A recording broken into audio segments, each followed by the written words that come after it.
الحمدللہ وحدہ لا شریک لہ والصلاۃ والسلام علی من لا نبی بعد۔ بھول کر کھانے پینے سے روزہ نہیں ٹوٹتا، ایک سے زائد بار بھی بھول کر کھا لیا یا پی لیا تو روزہ نہیں ٹوٹے گا۔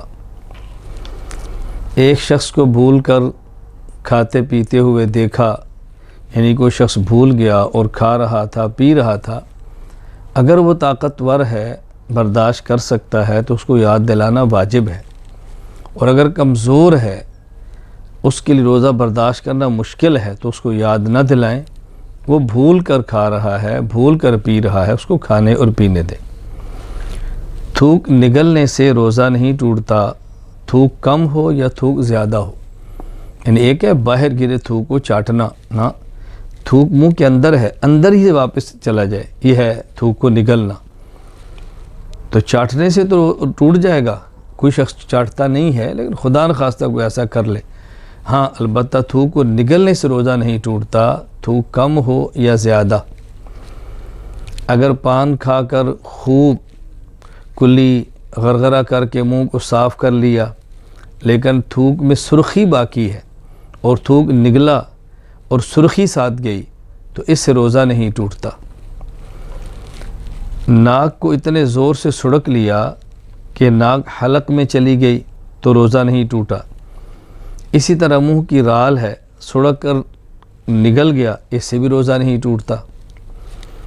اگر منہ میں خون ہے کسی وجہ سے اور تھوک بھی ہے، خون اور تھوک ملے ہیں لیکن خون کم ہے اور تھوک زیادہ ہے، اس کو نگل لیا تو روزہ نہیں ٹوٹا۔ خون زیادہ ہے، تھوک کم ہے، نگل لیا، اب روزہ ٹوٹے گا۔ اگر زبان سے کوئی چیز چکھ لی اور باہر تھوک دی تو اس سے روزہ نہیں ٹوٹتا، لیکن بلا وجہ ایسا کرنا مکروہ ہے۔ ہاں اگر کوئی عورت بیوی ایسی ہو جس کا شوہر سخت مزاج ہو اور خدشہ ہو کہ کھانے میں نمک وغیرہ زیادہ ہو گیا تو کہیں ڈانٹے یا سختی کرے، اس کی وجہ سے وہ معمولی سا چکھ لے، اندر نہ نکلے اور باہر پھینک دے، اس کی گنجائش ہے۔ بچہ ہے چھوٹا، بہت مجبوری ہے، کوئی اور شخص نہیں ہے گھر میں تو خوراک کو چبانا پڑتا ہے، چبا کر بچے کو کھلاتے ہیں تو وہ جائز ہے، لیکن اس کا خیال رکھیں کہ کوئی بھی ذرہ اندر نہ جائے، اس کو باہر پھینکے، معمولی سی چیز کو بھی۔ مسواک سے دانت صاف کرنا روزے کی حالت میں درست ہے۔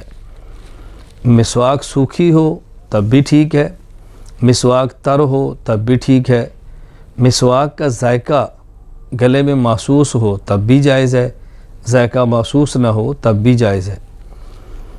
کوئی شخص اپنا خون کسی کو دے یا کسی کا خون لگوائے، انجیکشن لگوائے، ڈرپ لگوائے، اس سے روزہ نہیں ٹوٹتا، لیکن بغیر ضرورت شدیدہ کے ایسا کرنا مکروہ ہے، یوں کرنا نہیں چاہیے، لیکن کر لیا تو اس سے روزہ ٹوٹے گا نہیں۔ وآخر دعوانا ان الحمدللہ رب العالمین۔